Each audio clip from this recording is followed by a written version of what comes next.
तो नमस्कार। इस वीडियो में हम लोग पढ़ने जा रहे हैं जागो फिर एक बार कविता। जागो फिर एक बार कविता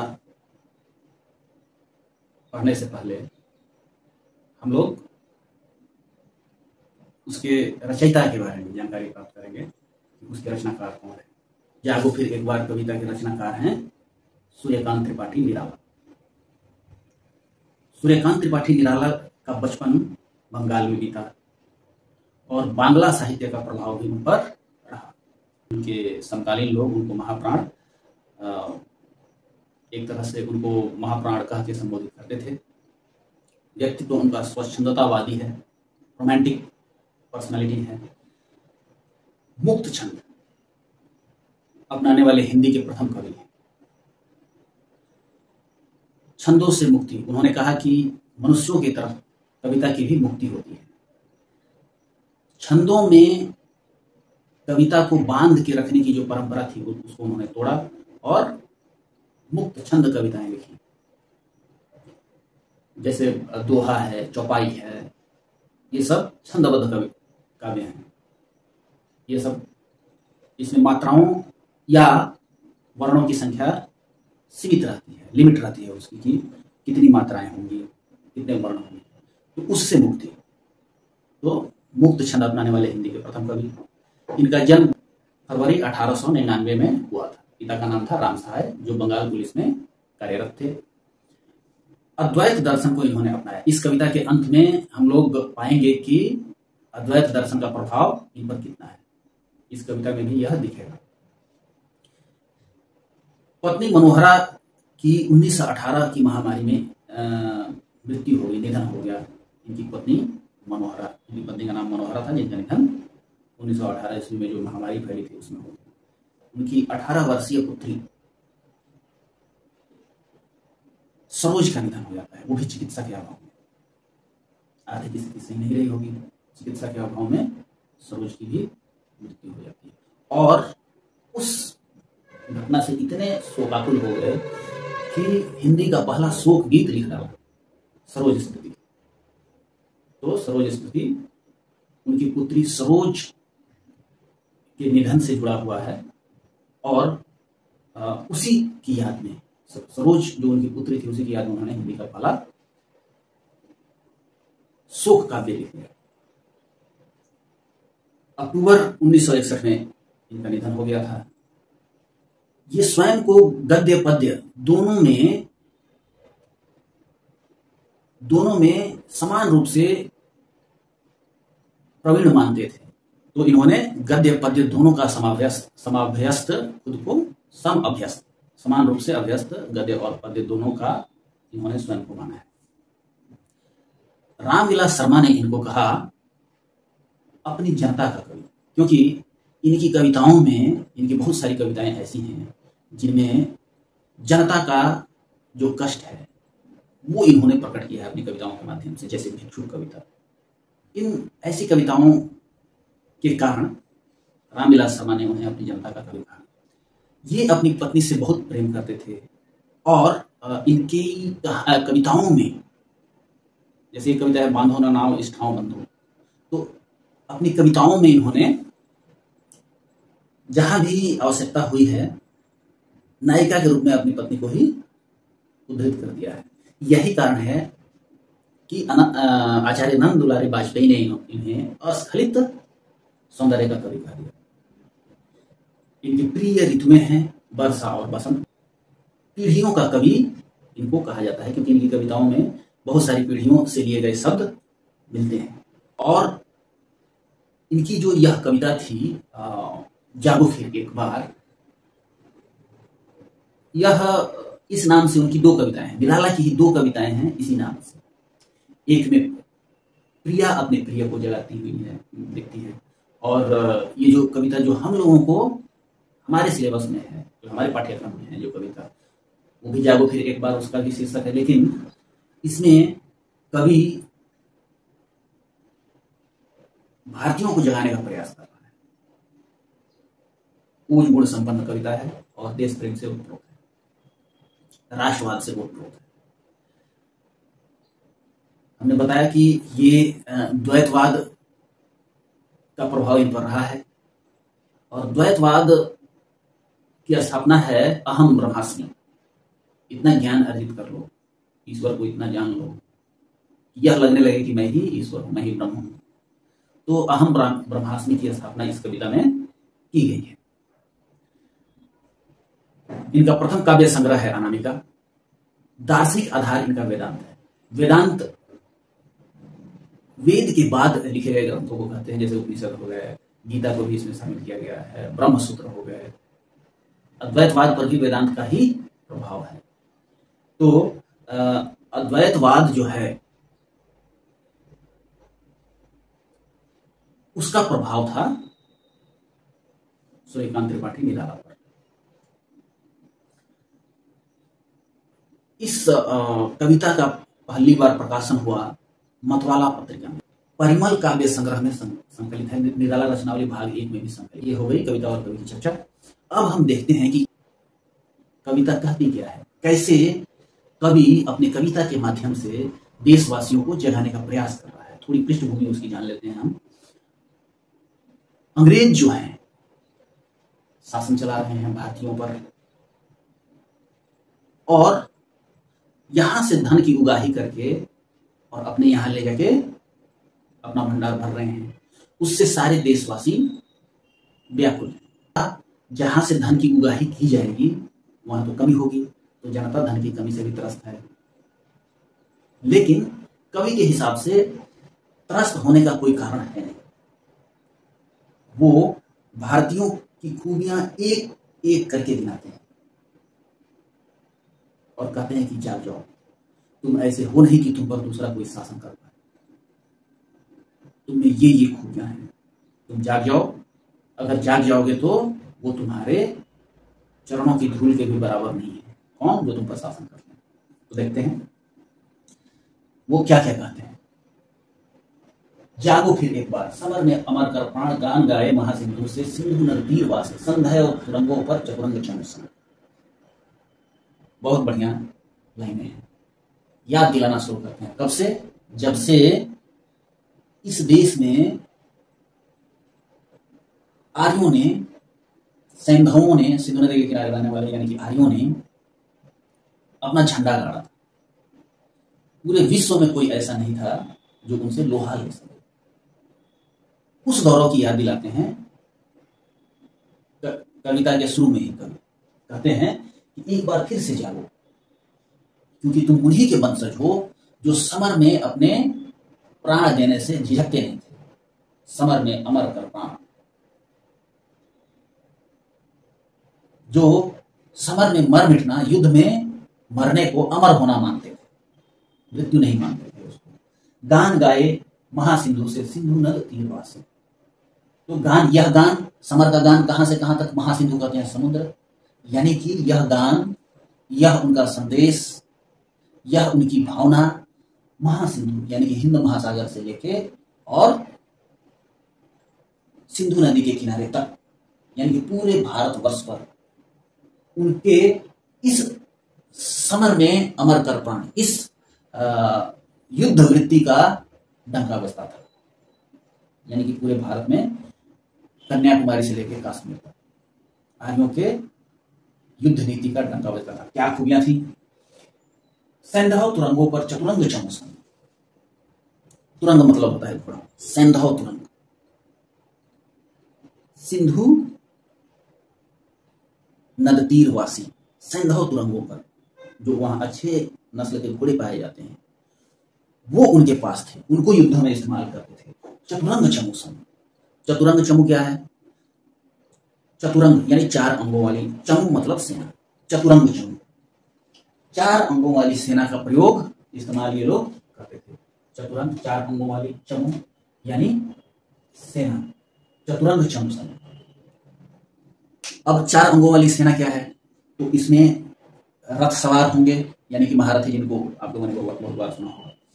हाथी, रथी, हाथी, अश्व और पैदल। यानी कि इस सेना में, जो जिसको चतुरंगिणी सेना या चतुरंग चमू कवि ने कहा है, इसमें सैनिक जो होते थे पैदल भी चलते थे, घोड़ों पर भी चलते थे, हाथियों पर भी चलते थे और रथों पर भी चलते थे। और उस जमाने में ऐसी सेना पूरे विश्व में किसी के पास नहीं थी। एक तरह से ये सेना अजेय थी, जिधर चलती थी उधर विजय हासिल होना तय था। आगे क्या कहते हैं, सिर्फ इतना ही नहीं, और आगे बढ़ते हैं। क्या कहते हैं, 1.25 लाख पर एक को चढ़ाऊंगा, गोविंद सिंह निज नाम जब कहाऊंगा। गोविंद सिंह का क्या नारा था, गुरु गोविंद सिंह का, सिख गुरु गुरु गोविंद सिंह, उनका नारा था कि 1.25 लाख पर एक को चढ़ाऊंगा। इतना उत्साह भर दूंगा, इतनी वीरता भर दूंगा अपने सैनिकों में कि 1.25 लाख पर एक सिख अकेला भारी पड़ेगा। कभी कहता है कि तुम उसके वंशज हो, तुम उनके वंशज हो और सोए हुए हो। इसीलिए तुम्हारा जो ये सोना है, जो तुम सो रहे हो, यही वह कारण है कि तुमसे बहुत ही कमजोर व्यक्ति, तुमसे बहुत ही अकुशल व्यक्ति, तुम्हारे तुलना में अकुशल व्यक्ति तुम पर शासन कर रहा है। क्यों? क्योंकि तुम सो रहे हो। तुम उस गुरु गोविंद सिंह के देश से हो जिनका ये नारा था कि 1.25 लाख पर एक को चढ़ाऊंगा। एक भारतीय 1.25 लाख विदेशियों के ऊपर भारी है, एक सिख 1.25 लाख लोगों के ऊपर भारी है। किसने सुनाया यह वीर जनमोहन अति दुर्जन संग्राम राग? ये किसी और ने नहीं सुनाया, ये भारतीयों का ही वीर सम्मोहन, वीर जनमोहन, वीर लोगों को मोहित कर लेने वाला यह गान विदेशियों ने नहीं गाया, यह भारतीयों का गाना है। भारतीयों के रग रग में बसा हुआ ये गाना है। फाग का खेला रण 12 महीने में सत श्री अकाल। 12 महीने यानी कि पूरे साल युद्ध लड़ते रहते थे और थकते नहीं थे। फाग यानी कि होली, 12 महीने खून की होली खेलते थे, युद्ध करते रहते थे, थकते नहीं थे। उस वीरों के वंशज तुम हो और सोए हुए हो। और यही कारण है कि तुम पर विदेशियों का शासन है, इसलिए जग जाओ। भाल अनल धक धक कर जला, भस्म हो गया था काल, तीनों गुण ताप रहे। अभय हो गए थे तुम मृत्युंजय व्योम केश के समान। मृत्युंजय कहा जाता है शिव को, व्योम केश भी उन्हीं का नाम है। अभय हो गए थे तुम, अभय हो गए थे। क्यों, कैसे?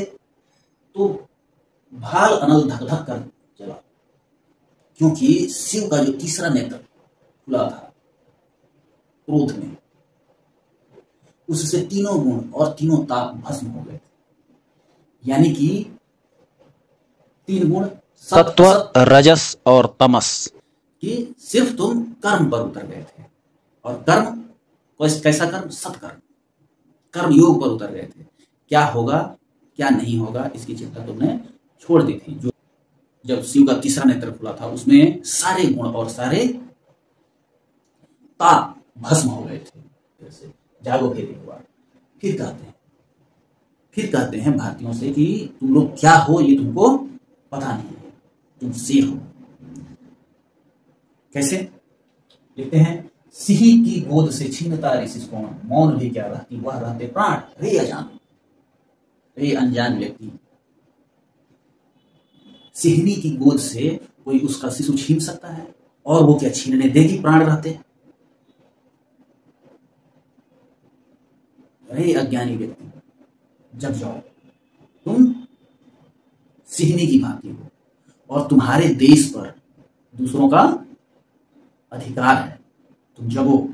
और जिस तरह सिहनी प्राण रहते अपने बच्चे को किसी दूसरे व्यक्ति के हाथ में नहीं जाने दे सकती, उसी तरह तुम भी जग जाओ और जो तुम्हारा देश दूसरों के अधीन है उसको अपना लो, उस देश को अपना बना लो और जिसके अधीन है उसको खदेड़ भगाओ, उसको मार भगाओ, क्योंकि तुम सिहनी की तरह हो।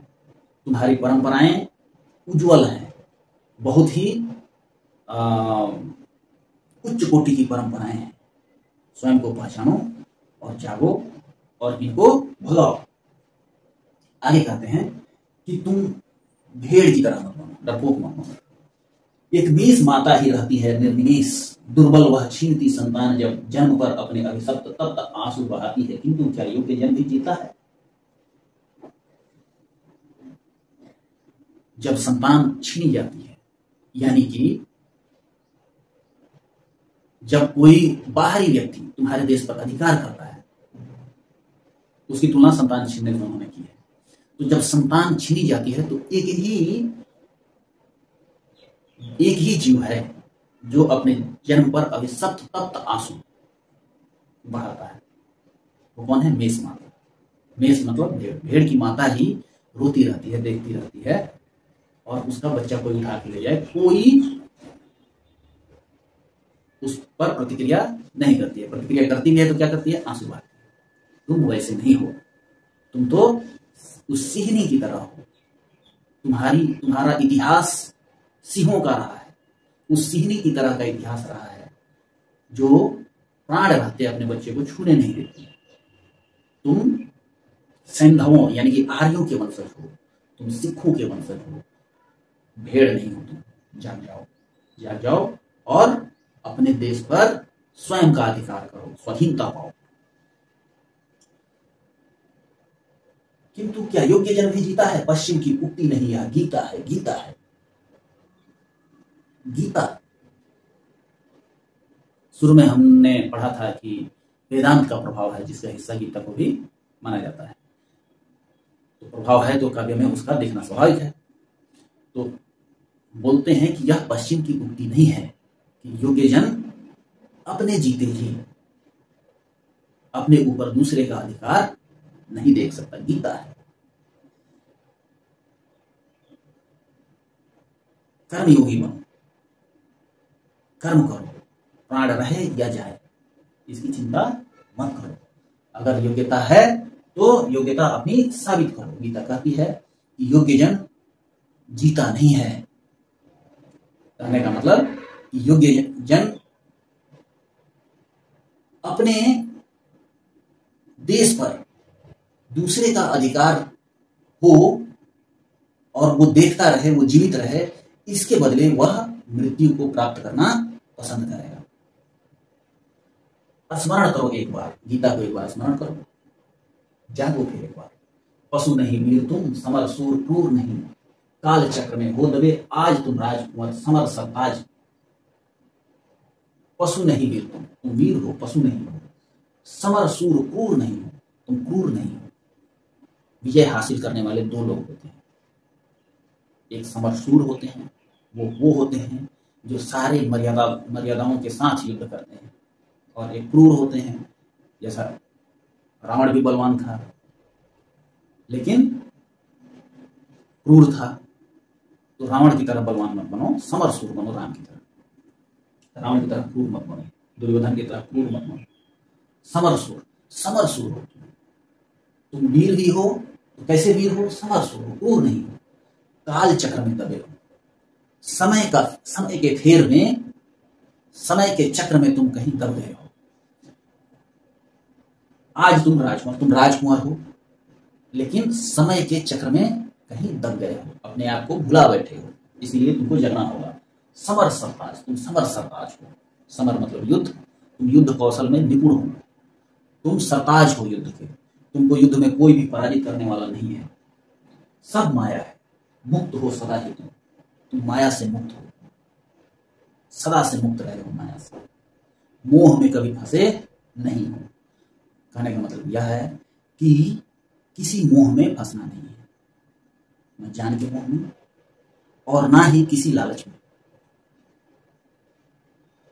यह एक प्रकार से अंग्रेजों की चापलूसी करने वाले, उनके यहाँ नौकरी करने वालों को भी संदेश था कि सब माया है, मुक्त हो सदा ही तुम हमेशा से मुक्त रहे हो। आज गुलामी कर रहे हो उनके यहाँ नौकरी कर रहे हो या उनसे डर रहे हो, ऐसा करने की आवश्यकता नहीं है। तुम समर सरताज हो, राजकुमार हो भारत के। जग जाओ, मुक्त हो सदा ही तुम, बाधा भी बंद छंद जो। हमने बात की है कि मुक्त छंद के प्रथम कवि, यहां उनकी कविता में वह चीज दिखती है। क्या लिखते हैं कि तुम सदा ही मुक्त हो, उसी तरह मुक्त हो जैसे मुक्त छंद कविता किसी भी बंधन से मुक्त होती है, अपनी बात सीधे कहती है, वो किसी छंद के बंधन में नहीं पड़ती। डूबे आनंद में सचिदानंद रूप, तुम सचिदानंद रूप हो, सचिदानंद सत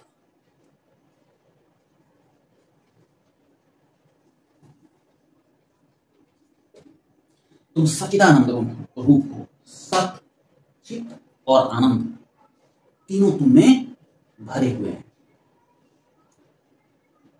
महामंत्र ऋषियों का अणुओं परमाणुओं में फूका हुआ, तुम्हारे अणुओं परमाणुओं में ऋषियों का महामंत्र फूका हुआ। तुम्हारे रग रग में जो लहू दौड़ रहा है वह साधारण नहीं है। रग रग से याद आ रहा है कि गालिब का एक शेर है कि हर एक बात में कहते हो कि तू क्या है, तुम ही कहो यह अंदाजे गुफ्तगू क्या है। रगों में बहते रहने के नहीं हम कायल, जो आंखों से न टपका हुआ लहू क्या है। तो तुम्हारे अणु परमाणुओं में, रगों में ही नहीं, उससे भी ऊपर उठकर तुम्हारे अणु परमाणुओं में ऋषियों का मंत्र फूका हुआ है। ऋषियों की परंपरा रही है, ज्ञानियों की परंपरा रही है तुम्हारे। तुम हो महान, तुम सदा हो महान, है नश्वर यह दीन भाव, कायरता काम पड़ता। यह दीन भाव, कायरता यानी कि जो तुम्हारा डर है, काम पड़ता जो तुम्हारी लालच है, ये सब नश्वर है। ये इसको छोड़ो, इसको मिटा दो अपने अंदर से और ब्रह्म हो जाओ। अहम ब्रह्मास्मि, मैंने कहा था कि अहम ब्रह्मास्मि इस कविता का इस कविता की स्थापना है। तुम ब्रह्म हो, तुम ब्रह्म हो, तुम इतने ज्ञानी हो कि तुम्हें मुक्ति मिल गई है। अहम ब्रह्मास्मि का भाव तुम में आ गया है। तुम ऐसे लोगों के वंशज हो, ऋषियों मुनियों के वंशज हो। अहम ब्रह्मास्मि का जो अहम ब्रह्मास्मि की जो स्थिति है, वैसी स्थिति प्राप्त करने वाले लोगों के तुम वंशज। लेकिन तुम्हारी एक ही गलती है कि तुम सोए हुए हो। जाग जाओ, जागो फिर एक बार फिर से जाग जाओ, फिर कोई भी तुम्हारे आसपास भटकने नहीं पाएगा। तुम सबसे महान हो। पर रज भी नहीं है, पर रज भर भी नहीं है पूरा यह विश्वभार। जागो फिर एक बार, ये पर नहीं होना चाहिए, पद होना चाहिए। पद रज भर भी नहीं है पूरा विश्वभार। तुम्हारे पद रज जो तुम्हारे पैरों का जो धूल है, उसके वजन के बराबर भी पूरा विश्व का वजन नहीं है। तुम जाग जाओ और जो आक्रांता है उनसे लोहा लो। तुम आर्यों के समान लगे हो, तुम गुरु गोविंद सिंह के वंशज हो। तुम ऋषि मुनियों का मंत्र तुम्हारे अणु परमाणुओं में फूका हुआ है। तुम सिंहनी की तरह हो, जिसके जीते जी उसका शिशु कोई नहीं छीन सकता। तुम भेड़ की तरह नहीं हो। तुम उस जगह निवास कर रहे हो जहां की उपज बीता है।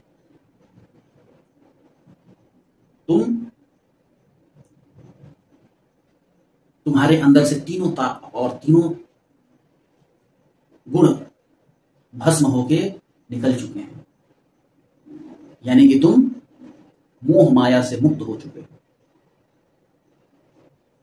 तुम ऐसे लोगों के वंशज हो जो ऐसे ही गुणों को धारण करते थे। वो गुण तुम में भी स्वाभाविक रूप से हैं, लेकिन तुम्हारी एक ही गलती है कि तुम सोए हुए हो। इसलिए जग जाओ और जो तुम्हारे पद के रज के, जो तुम्हारे पैरों की धूल के वजन के बराबर भी जिनका वजूद नहीं है, उनको खदेड़ डालो। तो ये रहा जागो फिर एक बार कविता पर आज का वीडियो। आशा है आपको समझ आया होगा। मैंने अपनी तरफ से पूरी कोशिश की है।